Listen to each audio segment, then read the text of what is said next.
Bonjour et bienvenue dans les interviews du Monde devant soi. Je dédie ce prix au peuple vénézuélien qui souffre et au président Trump pour son soutien décisif. Voilà la première réaction de María Corina Machado quand elle a reçu le prix Nobel de la paix 2025 ce 10 octobre. Une dédicace surprenante à laquelle Donald Trump a répondu en affirmant que la lauréate avait accepté le prix en son honneur. Surnommée la Libertadora, María Corina Machado est une figure de l'opposition à la dictature socialiste au Venezuela. Elle s'est successivement opposée à Hugo Chavez, puis à Nicolás Maduro. Aujourd'hui, c'est elle qui fédère les détracteurs du président Maduro. Elle vit par ailleurs dans la clandestinité depuis la réélection de ce dernier en 2024. Alors, qui est cette leader du mouvement démocratique au Venezuela, comme l'a désigné le comité Nobel ? Le fait qu'elle reçoive ce prix Nobel de la paix est-il une surprise ? Et faut-il y voir un appel du pied à Donald Trump ? On en parle avec notre invité du jour, Christophe Ventura, directeur de recherche à l'IRIS, chargé du programme Amérique latine-Caraïbes. Bonjour monsieur. Bonjour. Vous êtes également journaliste au Monde diplomatique et vous avez publié Une géopolitique de l'Amérique latine en 2022, ainsi que Désoccidentalisation, repenser l'ordre du monde avec Didier Billon en 2023. Alors, Christophe Ventura, vous qui connaissez bien le Venezuela et sa politique, est-ce que vous avez été surpris par la remise du prix Nobel de la paix à cette opposante politique, María Corina Machado ? Pour être tout à fait franc, oui, un peu. Et pour plusieurs raisons, sur des registres différents.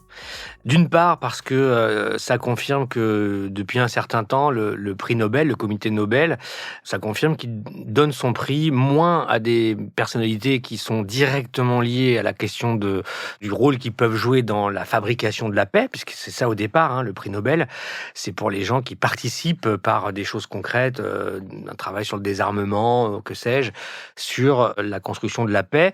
Et on va maintenant vers des prix qui sont décernés plutôt à des personnalités politiques, pour des combats politiques qui souvent sont un peu, en phase avec une certaine philosophie ou conception de ce que sont les bons et les mauvais combats politiques. Et donc, on a pas mal de gens, de lauréats, qui font partie un petit peu de ce qui correspond, ce qui répond en tout cas, un petit peu aux attentes libérales ou des intérêts du monde occidental au sens large du terme, qui reconnaît un peu ses héros à travers cette remise de prix. Donc ça, c'est la première chose que le discernement du prix à Madame Marina Machado m'a fait penser. La deuxième chose, c'est que c'est pas une personnalité réellement consensuelle, c'est peu de le dire. Évidemment, je parle même pas de ses rapports avec le chavisme et Nicolás Maduro en particulier, qui sont absolument détestables et brutaux dans les deux sens. Mais également, Madame Machado n'unifie pas justement l'opposition vénézuélienne. Elle représente la fraction historiquement un peu la plus dure de l'opposition vénézuélienne. C'est quelqu'un dont la carrière politique a commencé en 2002 par sa participation en fait à un coup d'État qui a bien eu lieu, qui est celui qui s'était passé contre Hugo Chavez en 2002. Elle avait signé ce qu'on appelait le décret Carmona, qui était en fait un décret qui dissolvait l'Assemblée nationale et tous les pouvoirs institutionnels du Venezuela et donnait le pouvoir à ce qui serait en France l'équivalent du numéro 1 du MEDEF. Ça a duré 48 heures, mais enfin, c'est son acte de naissance politique. Ensuite, c'est quelqu'un qui, entre 2002 et aujourd'hui, a eu des stratégies très oscillatoires par rapport à son rapport à la démocratie, par rapport à son rapport à la légalité, par rapport à son rapport à l'appel, à des puissances extérieures pour régler le problème vénézuélien. C'est pour ça qu'elle n'unifie pas, en fait, son opposition. Madame Machado, elle prône, depuis un certain nombre d'années, une intervention étrangère au Venezuela. Elle applaudit, en fait, ce qui est en train de se passer actuellement dans la Caraïbe. Elle considère même qu'elle aide M. Trump. Et donc, si vous voulez, c'est pas spontanément quelqu'un qu'on imagine être un peu Mère Teresa ou un héros ou une icône pacifiste. C'est pas exactement ça, Madame Machado. Et donc, c'est pour ça qu'au Venezuela, il y a aussi une autre opposition qui est moins connue, parce qu'elle écrase un peu ça par sa personnalité, les médias internationaux qui Elle est populaire beaucoup dans le pays ? Alors, elle est populaire dans l'opposition, dans une partie de l'opposition vénézuélienne, ça c'est très clair. Il y a quand même beaucoup de Vénézuéliens qui lui reconnaissent, le fait qu'elle est en première ligne contre Nicolás Maduro, qui reconnaissent pas la victoire de M. Maduro en 2024 à l'élection, donc qui sont plutôt favorables à son positionnement. Mais l'opposition est en fait très divisée au Venezuela. Il y a aussi une autre opposition qui, elle, considère que pour régler le problème politique, tout en ne considérant pas plus Nicolás Maduro et ni encore sa légitimité au pouvoir, considère qu'il faut quand même trouver une solution qui soit une solution négociée politiquement entre les différents secteurs vénézuéliens et sans l'intromission, voire l'ingérence des États-Unis, pour parler clairement. Il y a une autre opposition qui n'est pas de gauche, qui est une opposition de droite au Venezuela, qui est très anti-chaviste, mais qui diverge avec Mme Machado sur la stratégie à suivre pour y arriver, parce qu'ils considèrent, eux, que tout ce qu'elle a fait depuis les années 2010, toutes les séquences des turbulences, et peu de le dire, de la vie politique vénézuélienne, ont échoué. Que ce soit pour la dernière fois, par exemple, avec l'épisode de M. Juan Guaido, qui était devenu une sorte de président bis sans réel pouvoir, tout ça a échoué, etc. Donc, ils considèrent que devant l'épuisement en fait, de la société vénézuélienne, de la crise politique, il faut une solution négociée sans intervention extérieure. Or, Mme Machado, dans la même famille politique à droite, préconise, elle, pas de négociation politique avec Nicolas Maduro et le chavisme, et la possibilité, et même l'appel, d'une intervention extérieure. Donc, c'est pour ça qu'elle a une popularité, c'est indéniable. C'est la personnalité la plus connue de l'opposition vénézuélienne, ça c'est sûr. Mais de là à dire que c'est quelqu'un qui l'unifie et qui a une grande popularité dans le pays, non. Parce que vous savez, au Venezuela, ce sera ma conclusion sur ce point, la vérité, c'est que l'immense majorité des Vénézuéliens aujourd'hui n'adhèrent plus à leurs dirigeants politiques, que ce soit ceux du gouvernement, que ce soit l'opposition. Parce que ce qui domine au Venezuela, c'est une fatigue d'un pays qui est en crise politique de manière si tragique depuis une dizaine d'années. Les gens s'intéressent plus tellement, en réalité, il n'y a pas des mouvements d'adhésion populaire à des dirigeants politiques au Venezuela. C'est un des problèmes aussi, c'est que les partis politiques sont de moins en moins connectés, en fait, à la société vénézuélienne actuelle.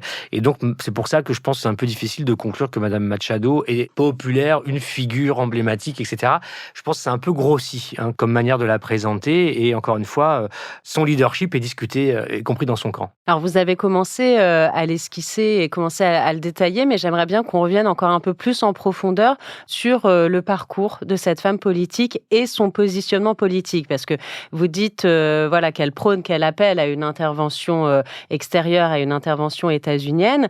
Sa politique est bâtie là-dessus ? Madame Machado est une fille de la grande bourgeoisie vénézuélienne, en fait. Sa famille et son père en particulier étaient un grand dirigeant d'entreprise, un homme d'affaires dans plusieurs secteurs, mais en particulier la sidérurgie. Elle représente un peu cette catégorie-là. Donc c'est une catégorie qui n'a jamais, je dis bien jamais, accepter la rupture qui a constitué la première élection, non pas de M. Maduro, mais de Hugo Chavez en 1998. Ça remonte, ça fait 25 ans maintenant, c'est très long d'ailleurs. Et donc, si vous voulez, Mme Machado, elle est rentrée dans un militantisme, un engagement qui était de refuser, en fait, finalement, pas simplement cette alternance. Ce n'est pas une alternance, c'est une vraie rupture politique avec une trajectoire qui, pour beaucoup de Vénézuéliens, une partie de la société, est absolument insupportable. Toutes les nationalisations. Les nationalisations, le fait justement de donner la priorité aux ressources financières issues de l'exploitation pétrolière, non plus pour la bourgeoisie vénézuélienne, mais pour des personnes qui n'avaient jamais eu tout cela, c'est-à-dire les secteurs populaires, les pauvres, etc. Aussi, qui n'ont jamais supporté dans le chavisme l'omniprésence, en fait, et l'omnipouvoir de chavistes, de Chavez, etc. Et puis aussi le fait que Chavez s'est éloigné et a sorti le Venezuela de sa trajectoire géopolitique, parce que la trajectoire géopolitique du Venezuela depuis le début du XXe siècle, c'était d'être un peu un pays inséré dans, disons, la zone d'influence états-unienne, par le pétrole d'abord, mais aussi par ces régimes politiques et tout ce qui s'en est suivi pendant près de 80 ans, 70 ans. Donc Chavez, c'est la fin de ça, c'est-à-dire que c'est quelque chose qui emmène le Venezuela ailleurs. Le ailleurs, c'est ce qu'on appelle nous maintenant le Sud global, c'est la revendication d'un monde multipolaire, c'est les rapprochements auprès de Pékin et de Moscou, chose qui va être un peu déterminante dans le conflit, l'envenimement aussi du conflit avec les États-Unis. Et donc, Mme Machado, tout ça, si vous voulez, elle ne l'a jamais voulu, elle ne l'a jamais accepté. Et donc, vous me disiez, après son parcours, je vous dis, il a commencé en 2002 dans les conditions que j'ai rappelées tout à l'heure. C'est elle qui avait lancé en 2004 la collecte de millions de signatures pour qu'il y ait un référendum révocatoire contre Chavez, puisque la constitution de Chavez permet ça, c'est-à-dire que vous pouvez, à mi-mandat, renverser vos élus, en gros. Et donc, elle avait lancé cette initiative, donc elle a gagné, parce qu'elle avait mobilisé le nombre de voix qu'il fallait, le référendum a eu lieu, mais elle l'a perdu. Donc Chavez avait été reconfirmé dans sa présidence par le vote populaire.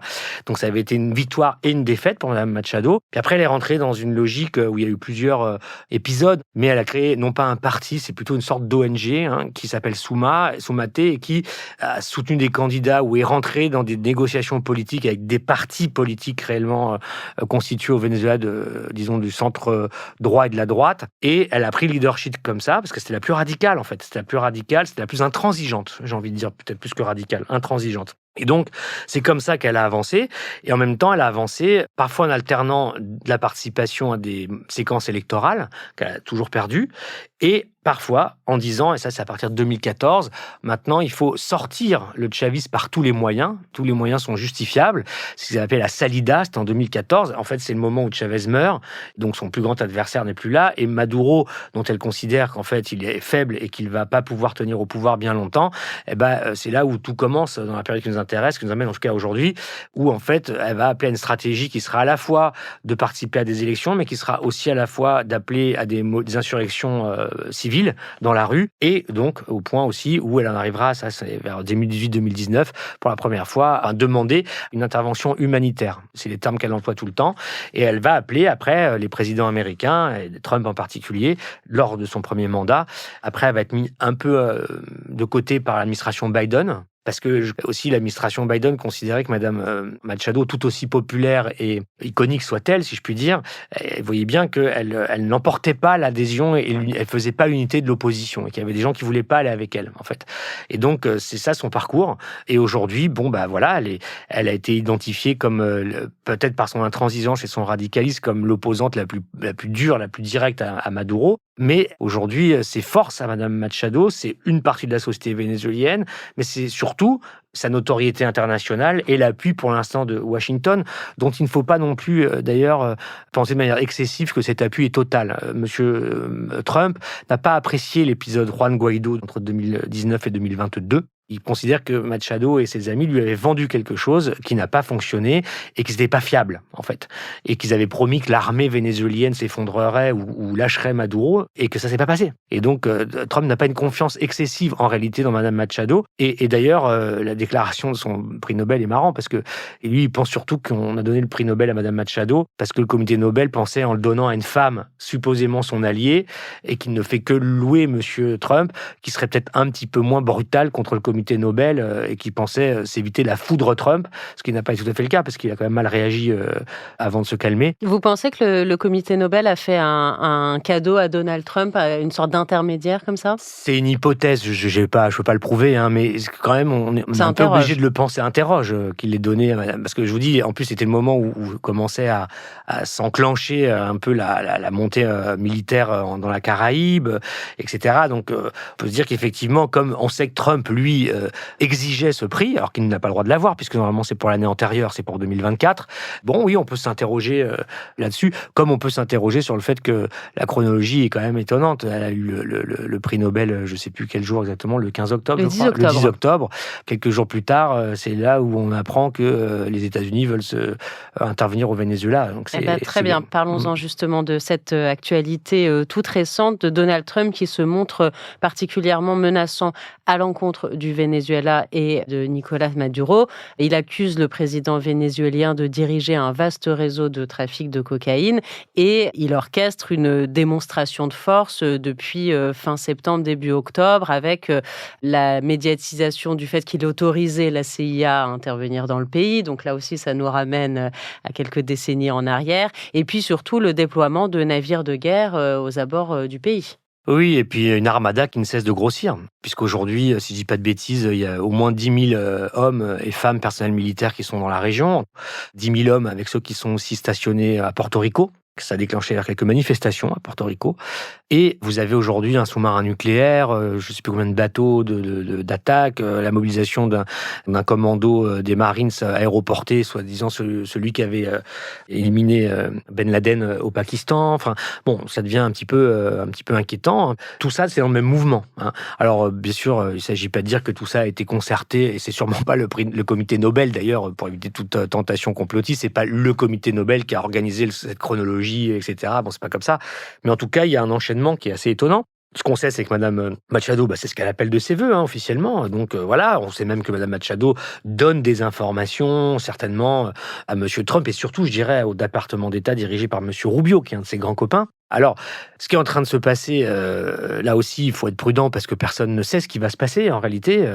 Moi, je crois que sur cette affaire, il y a à la fois du traditionnel dans ce qu'est en train de faire Trump et il y a de l'innovation. Le traditionnel dans ce qu'est en train de faire Trump, c'est que c'est pas du tout nouveau que les États-Unis utilisent la question de la lutte contre les stupéfiants, la lutte contre les drogues, pour justifier d'un interventionnisme en Amérique latine. C'est même très traditionnel.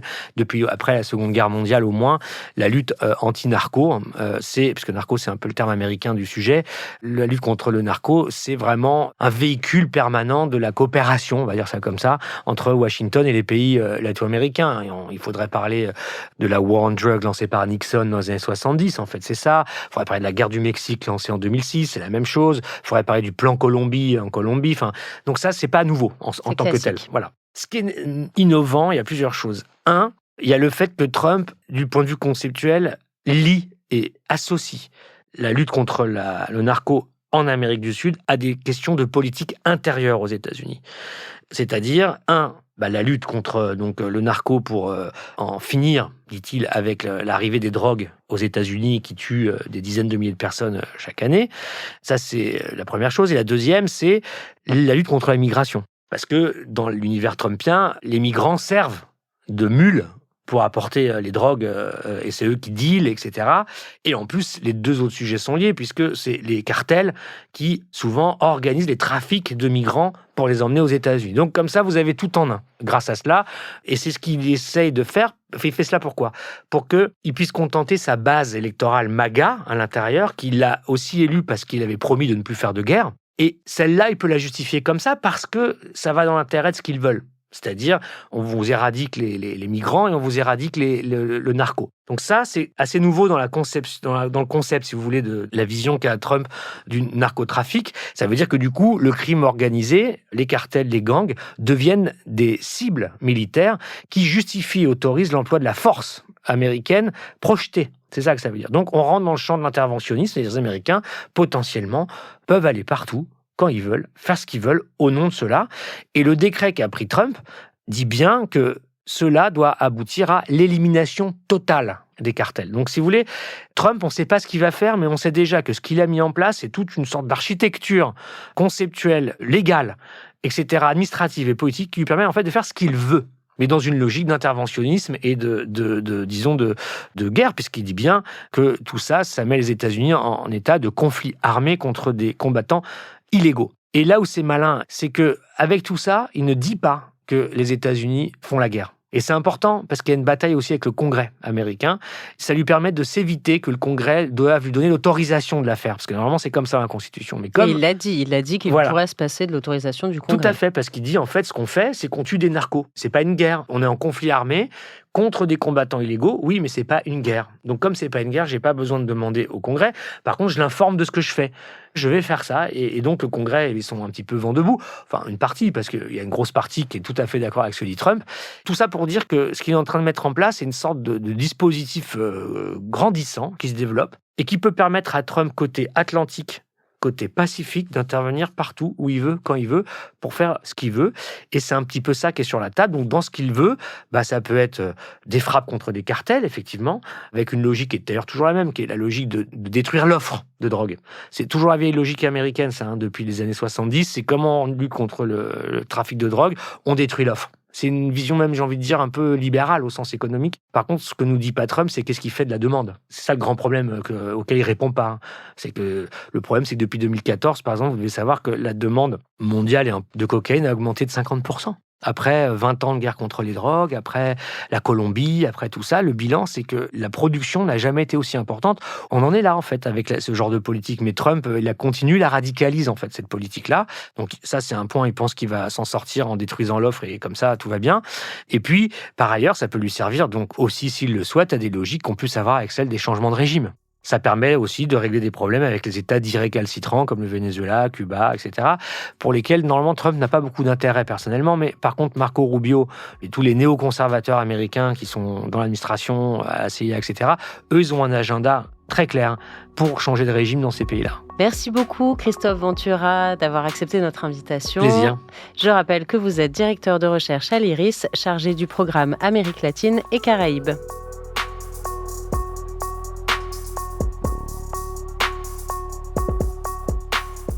L'interview du Monde devant soi est un podcast de Slate.fr. Production éditoriale, Hélène Decommer et Marie Agassan. Présentation, Hélène Decommer. Prise de son, montage et réalisation, Aurélie Rodriguez.